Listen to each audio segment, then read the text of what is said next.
ಮಾತಾಡ್ತೀರಾ? ಅವರು ಕಸ್ಟಮರ್ ಇದಾರೆ ಕೇಳಿ.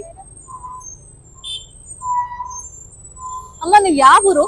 ನಮ್ದು ಚಿತ್ರದುರ್ಗ. ಚಿತ್ರದುರ್ಗ. ಬೆಂಗಳೂರಿಗೆ ಬಂದು ಎಷ್ಟು ವರ್ಷ ಆಯ್ತು? ನಾವು ಬಂದು ಅಲ್ಲಿ 30 ವರ್ಷ ಆಯ್ತು. ಹೌದಾ? ಹೆಂಗಿದೆ ಅಮ್ಮ ಲೈಫ್ ಬ್ಯಾಂಗ್ಳೂರಲ್ಲಿ? ಪರವಾಗಿಲ್ಲ, ಇಲ್ಲಿ ಬಂದ್ಮೇಲೆ ನಾವೆಲ್ಲ ಚೆನ್ನಾಗಿದ್ದೀವಿ. ಊರಲ್ಲಿದ್ದಾಗ? ಊರಾಗಿದ್ದ ತುಂಬಾ ಕಷ್ಟ ಇತ್ತು ಅವಾಗೆಲ್ಲ. ಮಕ್ಕಳೆಲ್ಲ ಸಣ್ಣರು, ಇಬ್ರೇ ಗಂಡ ಹೆಂಡತಿ ಬಂದದ್ದು. ಇವ್ರೇ ನಮ್ಮ ಮನೆಯವ್ರು ಇವ್ರೇನೆ. ಇಬ್ರೇ ಗಂಡ ಹೆಂಡತಿ ಬಂದು ಅವಾಗ ದೊಡ್ಡವರೆಲ್ಲ ಮಕ್ಕಳಾದ್ಮೇಲೆ ಎಲ್ಲ ಇಲ್ಲಿ ಬಂದ್ರು. ಬಂದ್ಮೇಲೆ ಎಲ್ಲಾರ್ದು ದೊಡ್ಡರಾದ್ ಮದುವೆ ಮಾಡಿದ್ವಿ. ಎಲ್ಲಾ ಫ್ಯಾಮಿಲಿ ಒಳಗೆ ಇಲ್ಲೇ ಇದಾರೆ 3 ಜನ. ಮಕ್ಳು 3 ಜನ ಗಂಡ್ ಮಕ್ಳು. ಅವ್ರ ಏನ್ ಮಾಡ್ತಾ ಇದಾರೆ? ಅವ್ರು ವ್ಯಾಪಾರ, ಎಣ್ಣೆ ವ್ಯಾಪಾರ ಮಾಡ್ತಾರ. ಒಬ್ರು ಒಂದಿಬ್ರು ಬಿಸ್ನೆಸ್ ಮಾಡ್ತಾರೆ. ಖುಷಿ ಇದೆಯಾ ಅಮ್ಮ ನಿಮ್ಗೆ ಇವಾಗ ಜೀವನ? ಚೆನ್ನಾಗಿದೆ ಇವಾಗ, ಆರಾಮಾಗಿದೀವಿ. ಹೌದಾ? ಇಲ್ಲೇ ಆರಾಮದಿವಿ. ಬೆಂಗಳೂರಿಗೆ ಬಂದ್ಮೇಲೆ ಚೆನ್ನಾಗಿದೀವಿ. ನಿಮ್ ಗಂಡನ್ ಬಗ್ಗೆ ಏನಾದ್ರು? ಇಲ್ಲ, ಅವ್ರು ದೇವ್ರಂತ ನಮ್ಗೆ ಇಷ್ಟ. ಅವ್ರೇನ್ ಇದ್ ಮಾಡಲ್ಲ. ಅವ್ರು ನಾನೇ ಬೇಕಾದ್ರೆ ಮಾತಾಡ್ತೀನಿ, ಅವ್ರೇನ್ ಮಾತಾಡಲ್ಲ.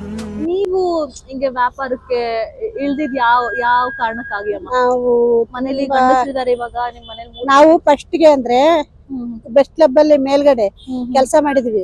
ಅಲ್ಲಿ ಒಂದು 6 ವರ್ಷ ಮಾಡಿದ್ವಿ. ಆಮೇಲೆ ಈ ಕಡೆ ಅದು ಸಂಬಳ ಕಮ್ಮಿ ಆಗಿತ್ತು. ಕಮ್ಮಿ ಆದಾಗ ನಾವು ಈ ಕಡೆ ಬಂದ್ಬಿಟ್ವಿ. ಬಂದು ಒಂದು ಕಬ್ಬಿನ ಜ್ಯೂಸ್ ಅಂಗಡಿ ಹಾಕಿದ್ವಿ. ಒಂದು ಟೀ ಅಂಗಡಿ, ಪೆಟ್ಟಿ ಅಂಗಡಿ ಇಟ್ಟಿದ್ವಿ. ಅದೆಲ್ಲ ಮಾಡ್ತಾ ಮಾಡ್ತಾ ಅದು ಕಮ್ಮಿ ಆಯ್ತಾ. ಆಮೇಲೆ ವ್ಯಾಪಾರಕ್ಕೆ ಹಣ್ಣು ವ್ಯಾಪಾರ, ತರಕಾರಿ ವ್ಯಾಪಾರ, ಹೂವಿನ ವ್ಯಾಪಾರ, ಹೂವು ವ್ಯಾಪಾರನು ಮಾಡ್ತೀನಿ. ಹೂವು ವ್ಯಾಪಾರ ಇಲ್ಲೇ ಮಾಡ್ತೀನಿ. ಅಲ್ಲೇ ಇದೆ ನೋಡಿ, ಗಾಡಿ ಕಟ್ಟಿದೀನಲ್ಲ ಅದೇ. ಇಲ್ಲಿಂದ ನಿಮ್ ಮನೆ ಎಷ್ಟು ದೂರ ಇದೆ? ನಮ್ಮ ಮನೆ ಈ ಕಡೆ ಮಗಂದೊಂದು, ಈ ಕಡೆ ಇಲ್ಲೇ ಹತ್ರ ಈ ಸೈಡ್ ಅಲ್ಲಿ ಒಂದಿದೆ. ಮಕ್ಳೆಲ್ಲ ಇವಾಗ ಬೇರೆ ಬೇರೆ? ಎಲ್ಲ ಸಪ್ರೇಟ್ ಅಂದ್ರೆ ಒಟ್ಟಿಗೆ ಚೆನ್ನಾಗಿದಾರೆ. ಎಲ್ಲ ಸಪ್ರೇಟ್ 3 ಜನನು ಸಪ್ರೇಟ್. ಸೊ ನೀವ್ ಸಪ್ರೇಟ್ ಇದೀರಾ? ಇಲ್ಲ, ಮಕ್ಕಳ ತಕ್ಕ ದೊಡ್ಡ ಮಗನ್ ತಕ್ಕದೀವಿ. ದೊಡ್ಡ ಮಗನ್ ಜೊತೆ ಇದೀರಾ? ನಿಮ್ 3 ಜನ ಮಕ್ಳಲ್ಲಿ ಜಾಸ್ತಿ ಯಾರು ಇಷ್ಟ? ಅವ ಎಲ್ಲರೂ ಇಷ್ಟ. ಅಲ್ಲ, ಯಾರ ಜೊತೆ ಸ್ವಲ್ಪ ಕನೆಕ್ಷನ್ ಜಾಸ್ತಿ? ಯಾರು ಇಷ್ಟ ಅಂದ್ರೆ ನನ್ ಮಗ ದೊಡ್ಡವನಾಗೆ ಇಷ್ಟ. ಅದಕ್ಕೆ ಅವ್ರ ಜೊತೆನೆ ಇದೀರಾ? ಅಮ್ಮ ಇವಾಗ ನಿಮ್ ಲೈಫ್ ಇವತ್ತಿಗೆ ಎಂಡ್ ಆಗ್ತಾ ಇದೆ. ಸೊ ನಿಮ್ಗೆ ಏನಾದ್ರು ರಿಗ್ರೆಟ್ ಆಗುತ್ತಾ ಲೈಫ್ ಬಗ್ಗೆ? ನಾನು ಅದು ಮಾಡ್ಬೇಕಿತ್ತು, ಇದು ಮಾಡ್ಬೇಕಿತ್ತು ಅಂತ ಏನಾದ್ರು? ಇಲ್ಲ, ನಾವು ಮಾಡ್ಬೇಕಂತಲ್ಲ ಇತ್ತು ನಮ್ಮ ಹತ್ರ. ನನ್ ಮಕ್ಳು ಮಾಡ್ತಾ ಇದಾರೆ. ನಾವೇನು ಮಾಡ್ಬೇಕನ್ಸಿದ್ವಿ ಅದು ಮಾಡ್ತಾ ಇದಾರೆ. ಮಕ್ಳು ನಿಮ್ಮನ್ನ ಚೆನ್ನಾಗಿ ನೋಡ್ಕೊಂತಾರೆ. 3 ಜನ ಚೆನ್ನಾಗಿ ನೋಡ್ಕೊಂತಾರೆ. ನಿಮ್ ಮಕ್ಳಿಗೆ ಏನಾದ್ರು ಹೇಳೋದಾದ್ರೆ ಏನ್ ಹೇಳ್ತೀರಮ್ಮ? ಏನಿಲ್ಲ, ಎಲ್ಲರೂ ಚೆನ್ನಾಗಿರ್ರಿ. 3 ಜನನು ಚೆನ್ನಾಗಿರ್ಬೇಕು. ಜಗಳ ಮಾಡ್ಬಾರ್ದು, ಗುದ್ದಾಟ ಮಾಡ್ಬಾರ್ದು. 4 ಜನ ಮೊಮ್ಮಕ್ಳು. ನಿಮ್ ಜೊತೆ ಎಲ್ಲ ಚೆನ್ನಾಗಿ ಆಟ ಆಡ್ತಾರೆ. ಚೆನ್ನಾಗದಾರೆ ಎಲ್ಲರೂ. ನಿಮ್ ಜೀವನದಲ್ಲಿ ತುಂಬಾ ಕಷ್ಟ ಕ್ಷಣ ಯಾವ್ದಾದ್ರು ಇದ್ರೆ ಯಾವ್ದು? ಇಲ್ಲ ಮೇಡಮ್, ಇವಾಗ ಮೊದ್ಲು ಕಷ್ಟ ಪಟ್ಟಿದೀನಿ, ಇಲ್ಲ ಅಂತಲ್ಲ.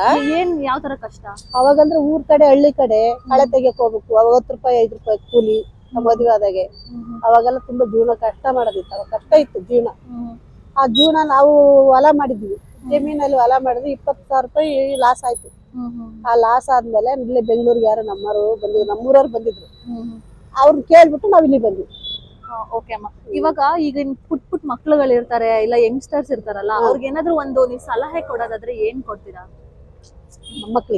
ಮೊಮ್ಮಕ್ಳಿಗೆ ಇಲ್ಲಾಂದ್ರೆ ನಮ್ಮಂತ ಮಕ್ಳುಗಳಿಗೆ, ಇಲ್ಲ ಯಂಗ್ಸ್ಟರ್ಸ್ ಗಳು ಇರ್ತಾರಲ್ಲ, ಅಂತವ್ರಿಗೆ ಏನಾದ್ರು ಒಂದ್ ಸಲಹೆ, ನೀವು ಕಲ್ತಿರೋ ಒಂದ್ ಪಾಠ ಅವ್ರಿಗೆ ಹೇಳ್ಬೇಕು ಅಂದ್ರೆ ಏನ್ ಹೇಳ್ಬೇಕಂದ್ರೆ, ನೀವು ಚೆನ್ನಾಗಿ, ಈಗ ನಾವಂತ ಕಷ್ಟಪಟ್ಟಿದ್ವಿ, ಮಕ್ಳು ನೀವು ಚೆನ್ನಾಗಿ ಓದ್ರಿ, ಚೆನ್ನಾಗಿ ವಿದ್ಯಾವಂತ ಆಗ್ರಿ, ಮುಂದೆ ನಾವು ಕಷ್ಟಪಟ್ಟಾಗ ನೀವು ಮಾಡ್ಬೇಡ್ರಿ ಅಂತ ಹೇಳ್ತಿದ್ವಿ.